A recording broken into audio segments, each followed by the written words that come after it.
Bienvenue à cette revue des marchés boursiers Cachemire du mardi 28 mai 2024. Très mitigé aujourd'hui à la bourse.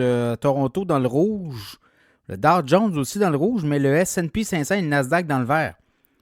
Quand même, le Nasdaq au sommet aussi, grâce à Nvidia. On y revient. Le TSX s'en baisse de 0,5%, 22 265. Le S&P 500 en hausse à peine 0,02%, 5 306 points. Le Dow Jones en baisse de 0,6%, 38 852. Le Nasdaq en hausse de 0,6%, 17 019 points. Jamais vu autant Nasdaq aussi élevé. Le baril de pétrole est reparti vers le haut rapidement là, avec tout ce qui se passe. Israël, Gaza, Rafah, les bombardements qui continuent. Monte de 2,47 à 80,19 US référence WTI. Le Bitcoin a baissé de 1,6%, 68 345. Et l'once d'or a monté de 25,50 à 2 360 $. Les nouvelles du jour, c'est Nvidia qui continue sa montée.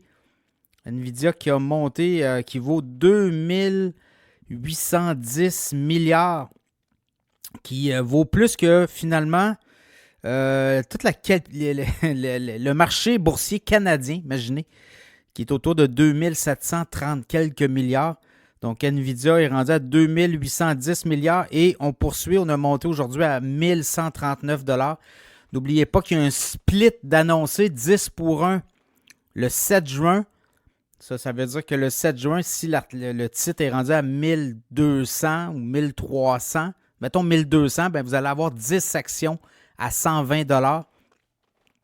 On peut acheter l'action aussi d'NVIDIA du côté canadien.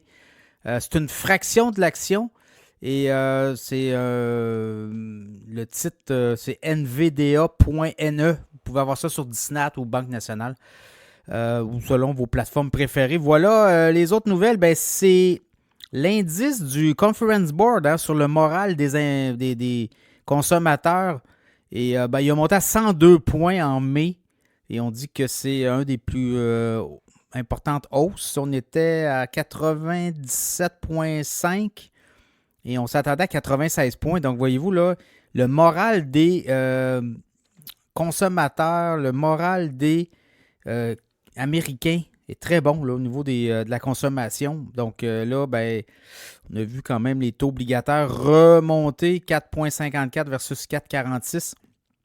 Et on va avoir aussi des données sur l'inflation vendredi, des données clés, l'indice PCE, l'inflation, et on va voir si ça se calme ou pas. Mais il y a encore quand même des grands hauts dirigeants de la Fed et de d'autres banques centrales là, qui sortent tranquillement pour dire qu'il n'y aura pas de baisse de taux rapidement. Donc, ça va être à suivre. Je regarde les autres nouvelles au niveau... c'est sûr qu'NVIDIA a tiré le marché. Là. AMD a suivi, Intel, Qualcomm, Apple a fait bien. Il y a des données, notamment sur les livraisons puis les ventes d'iPhone en Chine. US Cellular monte de 12,2%.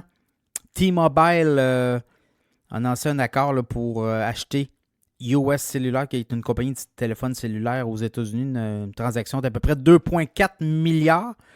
C'est un peu ça. GameStop est reparti hausse de 25% aujourd'hui. Alors, on a levé 900 millions de dollars avec 45 millions d'actions, de vente d'actions. Donc, on va chercher du financement. Donc, ça permet à cette entreprise-là de continuer à progresser. Voilà. Du côté canadien, on a eu les résultats de la Banque Scotia. J'ai fait un segment 2 milliards de profit net en baisse par rapport à 2,15 milliards. Et on augmente les créances, là, les provisions pour mauvaises créances éventuelles. C'est un peu ça. Il y a également la caisse de dépôt là, qui annonce la vente d'actions de CGI. On en avait pour 400 millions. On avait vendu récemment WSP pour 600 millions. Et là, on vend du CGI. Avec cet argent-là, on va faire rouler le portefeuille de la caisse de dépôt. Le titre de CGI, si je regarde là, depuis le début de l'année, il est à 138 et monté jusqu'à tout récemment, 20 mars, à 159. Et depuis, c'est la dégringolade. Évidemment, on en vend beaucoup. La Caisse de dépôt en vend. Il y a d'autres gros joueurs, j'imagine aussi. Donc, ça va être à suivre. C'est un titre qui pourrait monter. Si on regarde la progression du titre, il y a 5 ans, il était à 98 et maintenant 140 et 53. Capitalisation boursière de à peu près quoi? Dans le cas de CGI, 28,9 milliards. Voilà. Donc, à suivre CGI. D'autres nouvelles aussi demain. Comme on dit, un autre jour. Des résultats financiers. On va voir si on est capable de tenir le fort du côté des bourses américaines, notamment. On est dans des sommets très, très élevés. Là. Du côté du Nasdaq, est-ce qu'on va être capable de continuer le momentum? Ça sera à surveiller.